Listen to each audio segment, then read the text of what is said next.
गाँव विद्यालय अभिभावकों दाबी असह्य जाड़े सकाळू राति जाए धारणार बसिले ग्रामवासी। मयूरभंज खुंटा गोष्ठी शिक्षा अधिकारी कार्यालय आसी एभली चित्र। खुंटा शिक्षा ब्लॉक बहलदा गाँव में गोदावरीश मिश्र आदर्श आश्रम विद्यालय होगा नहीं प्रस्ताव होता।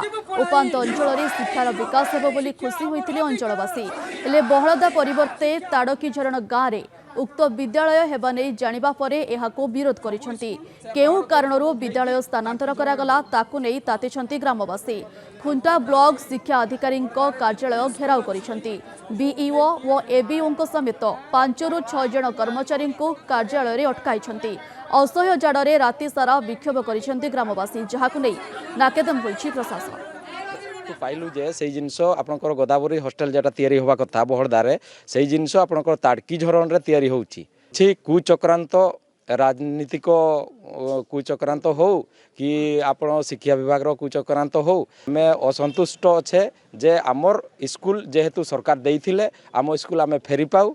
आउ जदि न फेरी पाइबू से स्कूल ताहले आम बहड़दा एरिया रे जेतकी भी अच्छी स्कूल सबू बंद हम। बंद करिकी आपण माने सबू आनिकी ताड़की झरण तैयारी करूँ।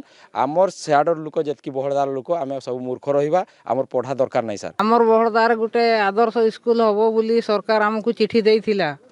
आउ से स्कूलटा बड़ पथरारे आजिकाली काली उद्घाटन करिवे बोली बनाउछन। आउ आमे काली जाई खबर पाइले। आउ आज समस्त माँ छुआ आसीचे आमर स्कूल फेरी पाइबा तो पाइबा, नहले आमर सब स्कूल बंद हो जाए। आम मूर्ख नहीं रहिबा, जंगलकड़ जमती अच्छे सेमती रहिबा। आउ नहले आमर स्कूल निहाती दरकार, स्कूल हबो माने हबो। आम चाहूचे जेहेतु बहड़दारे सेटा ऑलरेडी सरकार गोटे एमएलए को रेकमेंड भी थिला, आमर लोक प्रतिनिधि आम मानकर भी रेकमेंड थिला सेठी हो। आ जदि सेठी न होउची ताले एठी भी न हो।